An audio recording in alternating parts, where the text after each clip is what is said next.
Welcome to C Anjali Jain classes. You're ready to make audit easy. In the previous lecture, we have studied about the auditor's consideration on the part of the legal and regulatory framework of an entity in which it operates, right? And in this particular class, हम ये देखेंगे कि indication of non compliance क्या होगा. पिछली class में हमने क्या देखा था कि ऑडिटर को क्या कंसीडर करना है. अब कंसिडरेशन करने के बाद उसको ये पता लगाना है कि नॉन कंप्लायंस हुई है या नहीं हुई है, और उसको पता लगाने के लिए कुछ इंडिकेशंस है जो कि एसेज में प्रोवाइड किया गया है. वो इंडिकेशंस हम आज इस पर्टिकुलर पार्ट में वाइंड अप करने वाले हैं. तो let's start with this topic, that is indication of non compliance with laws and the regulations. आप कैसे पता लगाएंगे कि आपने लॉज एंड रेगुलेशंस को नॉन कंप्लाई किया है. कुछ इंडिकेटर्स हो गए इसके, जिसमें कि हम स्टार्ट करते हैं. When the auditor becomes aware of the existence of or information about the following matters. कुछ ऐसे मैटर्स हैं जो कि एग्जिस्ट करते हैं या फिर उसको पता चलता है, तो it may be an indication of non compliance with the laws and regulation. And ये इंडिकेट कर सकता है about the non compliance of the laws and regulation, जिसमें कि अपना फर्स्ट पॉइंट है investigation by the regulatory organisation. Regulatory organisation ED आपके पीछे पड़ गया. एंड गवर्नमेंट डिपार्टमेंट और payment of the fines and penalties. आपके पीछे या तो ईडी पड़ गया, मतलब रेगुलेटरी अथॉरिटी पड़ गई, या फिर उसके बाद गवर्नमेंट डिपार्टमेंट पड़ गई, या फिर आपने फाइन एंड पेनल्टीज बहुत ह्यूज अमाउंट में पे किया है, जो कि हमें पीएल स्टेटमेंट से पता चल ही जाएगा from the expense column. For example we have, जैसे कि अब इन्वेस्टिगेशन और पेनल्टी. अब क्या हुआ, एक मैन्युफैक्चरिंग कंपनी थी. मैन्युफैक्चरिंग कंपनी में क्या था, चिमनीज वगैरह लगी हुई थी, वहां से पोल्यूशन फैलता था. पोल्यूशन फैल रहा था, तो जब इन्वेस्टिगेशन हुई तो उसमें पता चला कि कार्बन क्रेडिट्स कंपनी के क्या हो चुके हैं, एग्जॉस्ट हो चुके हैं. जिससे क्या हुआ कि ये किसकी तरफ इंडिकेट कर रहा है, वायलेशन ऑफ एनवायरमेंटल लॉज की तरफ, जिसकी वजह से कंपनी को 50 लाख का फाइन भरना पड़ जाएगा पोल्यूशन कंट्रोल बोर्ड को. तो ये क्या करता है, मेरे पास इंडिकेट करता है about the non compliance with laws and the regulations. ये पॉइंट में किसी को कोई दिक्कत है? बहुत इजी पॉइंट था. अगेन जो ऐसे 250 है ना, उसमें बस बेसिक लेक्चर ही है जो समझने वाला चीज है. उसके बाद तो बहुत मतलब direct direct straight forward points दिए हैं जो कि हमें बस याद रखने हैं. समझ तो आ ही रहे हैं. इन केस नहीं आ रहे तो उसके लिए तो मैंने आपके लिए प्रॉपर नोट्स एंड एक्सप्लेनेशन बनाई ही हुई है. Then we have payment for the unspecified services or the loans to the consultant, related party or employees or the government employees. ऐसी पेमेंट जिस ऐसी पेमेंट जो कि अनस्पेसिफाइड सर्विसेज के लिए, यानी कि मैं उसकी एक्सप्लेनेशन नहीं दे पा रही कि मैंने क्या सर्विसेज ली थी, बट स्टिल मैं पे कर रही हूँ कंसल्टेंट को, रिलेटेड पार्टी को, एम्प्लॉय को, या फिर गवर्नमेंट एम्प्लॉय को. ठीक है, तो ये इंडिकेट कर सकता है पॉसिबल ब्राइबरी को, यानी कि भ्रष्टाचार, करप्शन. तो payment for unspecified services, for example एक कंपनी है, कंपनी ने किसी कंसल्टेंट को 10 लाख दिया, बट वो 10 लाख दिया किस लिए था, क्या सर्विसेज ली थी, क्या कंसल्टेंसी ली थी, इसका हमें कोई अता पता नहीं है. इट्स लापता. तो यहाँ पे ना तो कोई अग्रीमेंट है, there is no agreement on the payment of this 10 lakh for the details of services, no invoice, no clear description of the services. तो यहाँ पे पॉसिबिलिटी क्या है कि हमने क्या कर रखा होगा, घूस दी होगी लोकल लैंग्वेज में, ब्राइबरी. ठीक है. Then we have the next point. देखो एक एक बार में सुलट रहे हैं पॉइंट, एक एक बार में. ठीक है. एक पॉइंट पढ़ते खत्म, दूसरा पॉइंट पढ़ते खत्म, तीसरा भी ऐसे खत्म हो जाएगा. ये बस वॉल्यूम लग रही है, बट है ये बहुत इजी. फिर उसके बाद है सेल्स कमीशन और agent fees that appears excessive in relation to those ordinarily paid by the entity or in its industry or the services actually received. ये क्या बोल रहा है, जैसे कि आपका प्रिंसिपल एजेंट का कॉन्सेप्ट होता है, तो आपने क्या करा, आप एक प्रिंसिपल हो, आपने अपने एजेंट को कुछ कमीशन दिया. अब वो कमीशन इंडस्ट्री में 5% चलता है, फॉर एग्जाम्पल 5% चलता है. तो बट आप अपने एजेंट को 10% कमीशन दे रहे हो. क्यों दे रहे हो, क्योंकि आपको अपना खर्चा दिखाना है ज्यादा, जिससे कि प्रॉफिट हो जाए कम, और टैक्स लायबिलिटी भी क्या है आपकी, कम. या तो आप उस एजेंट को ही ज्यादा दे रहे हो, या फिर इंडस्ट्री नॉर्म से भी ज्यादा दे रहे हो. इंडस्ट्री नॉर्म्स में तो ये लिखा था कि मतलब मैक्सिमम 3% मिलता है, स्टिल आप उसको 10% दे रहे हो. Why, what is rational behind it, ये सब हमें पता लगाना पड़ेगा. And it can be the indication of possible non compliance with the laws and the regulation and possible fraud और एरर. एरर तो होगी नहीं, फ्रॉड ही रहेगा. तो एक्सेसिव कमीशन मैंने यहाँ पे क्या लिया, इंश्योरेंस इंडस्ट्री का एग्जांपल लिया है। एक कंपनी जो कि इंश्योरेंस इंडस्ट्री में ऑपरेट करती है, वो अपने एजेंट को कुछ कमीशन दे रही है, एंड वो जो कमीशन है नॉर्म्स के हिसाब से क्या है 5 to 7% हम दे सकते हैं, बट ये क्या कर रही है 10% दे रही है। तो यहाँ पे पॉसिबल किक बैक्स हो सकते हैं, यानी साइड एग्रीमेंट्स हो सकते हैं with the agent by the company. इनके अलग साइड अग्रीमेंट्स हो सकते हैं, मतलब कंपनी का जो मैनेजर होगा वही डील कर रहा होगा ना, कंपनी तो सांस ले नहीं सकती है। तो कोई मैनेजर है, उसने कंपनी से एजेंट को कमीशन दिलवा दिया 10% का, और जो डिफरेंस होगा किकबैक्स हो गए, साइड एग्रीमेंट हो गए, तो वहां पे वो आधा आधा बांट लेंगे। ठीक है।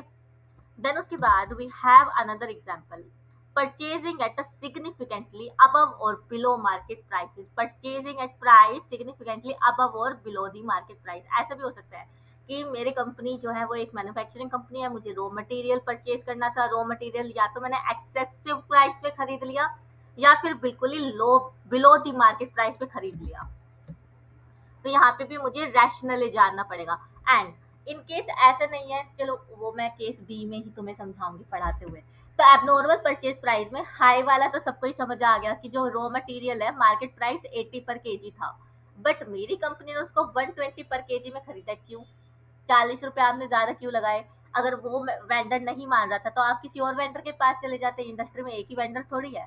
Why you have purchase on 120 पर केजी, वाई नॉट 80 पर KG, Y?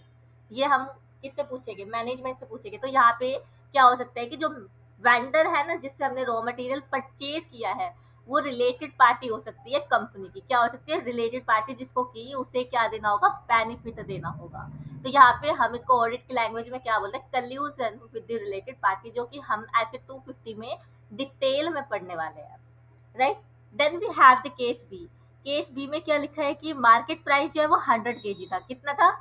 100 KG. And purchase price जो है वो 50 पर केजी था। इसका रीजन सोचो, तुम्हारे लिए सरप्राइज है। You have 30 seconds to think over it and then tell me. मतलब मुझे तो बता नहीं पाओगे, अपने मन में से तो सोच ही सकते हो। क्या हो सकता है? एक नेगेटिव बताओ, एक पॉजिटिव। नेगेटिव तो सबके दिमाग में आ जाएगा, पॉजिटिव क्या हो सकता है ये सोचो। Main task is that.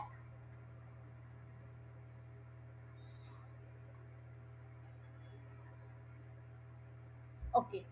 सो ऐसा भी तो हो सकता है, हमें कंपनी को ये पता चला कि कोई एक वेंडर है वो अपना बिजनेस शट डाउन कर रहा है। शट डाउन करके उसके पास इन्वेंट्री एक्सेस में पड़ी हुई है, इतने में वो कबाड़े वाले को बेचेगा। कबाड़े वाले की जगह उसने क्या किया, अपना जो रॉ मटेरियल है या कोई भी सामान था उसको हाफ रेट में बेचना चालू कर दिया। तो ये हमें पता चल गया, तो हमारी कंपनी ने इस मौके का फायदा उठाया और 100 की जगह 50 केजी में ले लिया। तो इसका तो रैशनल क्या है? वैलिड है। मैं ये तो बोलूंगी नहीं कि मैंने तो बचाने के लिए किया है, नहीं। वेंडर ही दे रहा था, मैं क्यों मौके को छोड़ूंगी? तो it was the positive sign. Negative क्या हो सकता है कि एक्सेसिव जो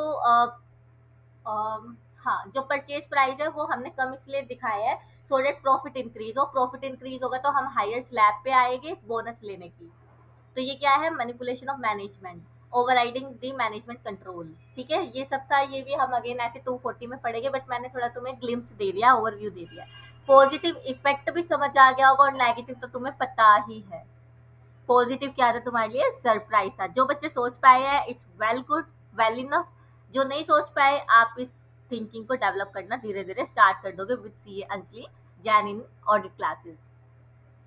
सो it was the abnormal purchase prices. Abnormal मतलब कि वो लो भी हो सकता है, हाई भी हो सकता है। Good that. Then we have the next point, unusual payment in cash. Purchases in form of cash or checks payable to the bearer or transfer of a numbered bank account. अब unusual cash payment हुई है, यानी 25 लाख की cash payment, तो हमें income tax के हिसाब से भी अलाउड नहीं है। वो डिसअलाउ हो जाएगा आपका एक्सपेंस। टैक्स ऑडिट के टाइम पे हम उसको क्या करते हैं? डिसअलाउ करते हैं। आईटीआर भरते हुए भी हम उसको क्या करते हैं? डिसअलाउ करते हैं। वो प्रॉफिट में ऐड बैक हो जाता है। तो हमने ₹25 लाख पे ही क्यों करे हैं कैश में? कैश में नहीं किए तो बियरर चेक से क्यों पे किए हैं? अकाउंट पे ही चेक से क्यों नहीं किए? बियरर चेक में क्या होता है, you will not be able to trace back the transaction very easily कि अल्टीमेट बेनिफिशियरी कौन था इस पर्टिकुलर ट्रांजेक्शन का। तो यहाँ पे it will arouse suspicion over the transaction being held by the company. Easy था ना, हो गया एक बार पढ़ते ही खत्म। देन उसके बाद unusual transaction with the company registered in the tax havens. Unusual transaction, अब ऐसा भी तो हो सकता है कुछ जो कंपनीज है वो उन्होंने अपनी जो सब्सिडरी है या ब्रांच है वो टैक्स हेवन ज्यूरिडिक्शन में एस्टेब्लिश कर रखी हो और वहां पे ही हम अपना इन्वेस्टमेंट ज्यादा करते हैं। क्यों करते हैं? क्योंकि वहां पे टैक्स नहीं लगेगा। Just for sake of example,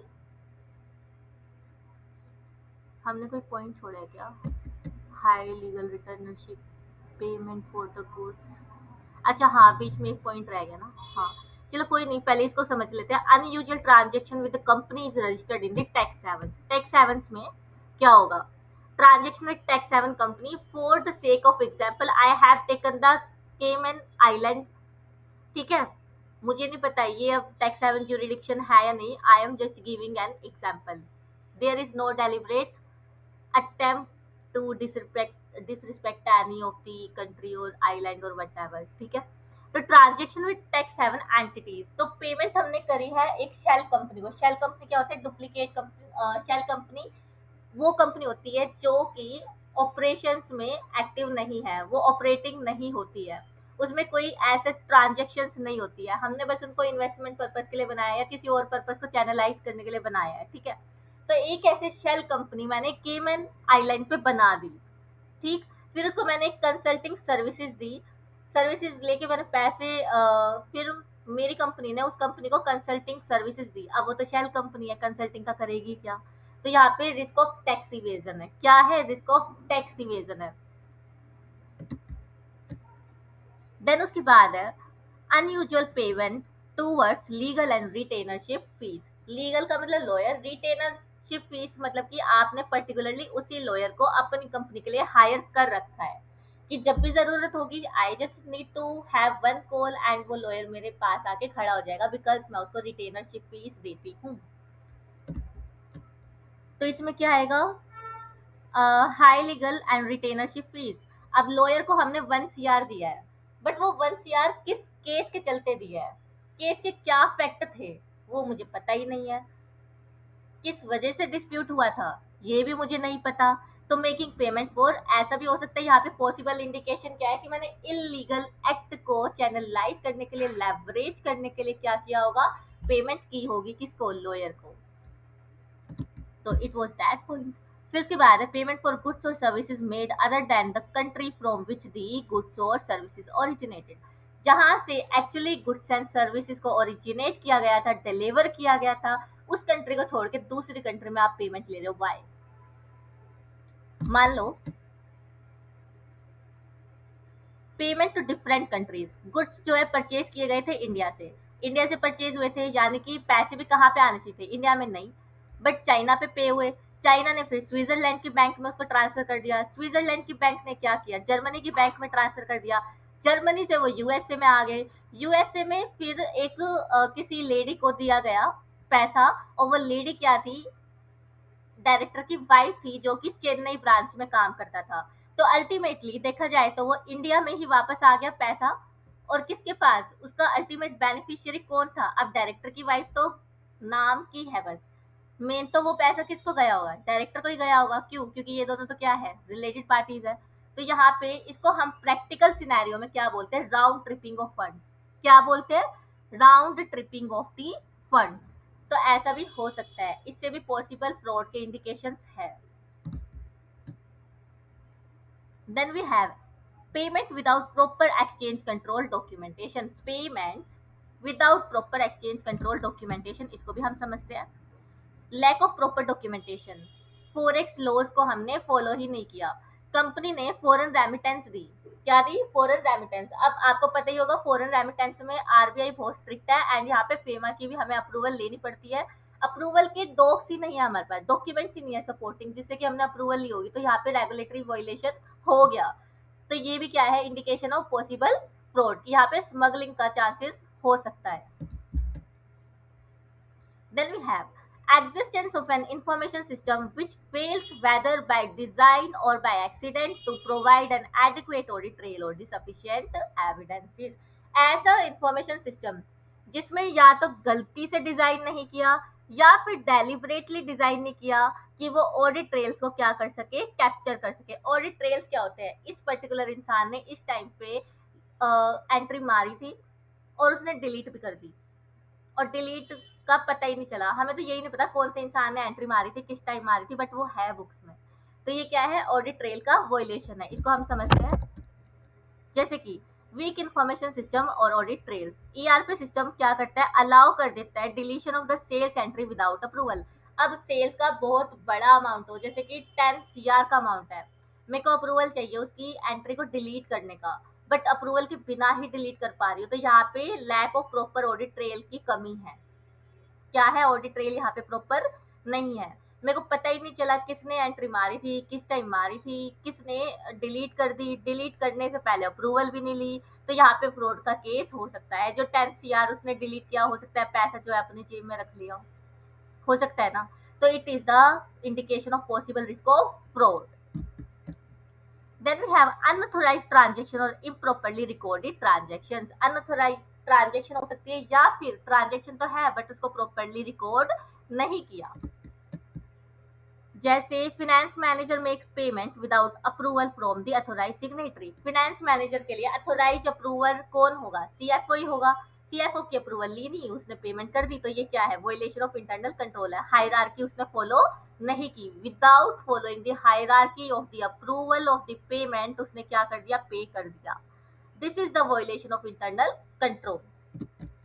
then last but not the least, and ये तो सेल्फ एक्सप्लेनेटरी है, एडवर्स मीडिया कमेंट। आपकी नेगेटिव पब्लिसिटी है in the eyes of public, in the eyes of media, तो इससे भी क्या है, पॉसिबल इंडिकेशन ऑफ फ्रॉड्स है।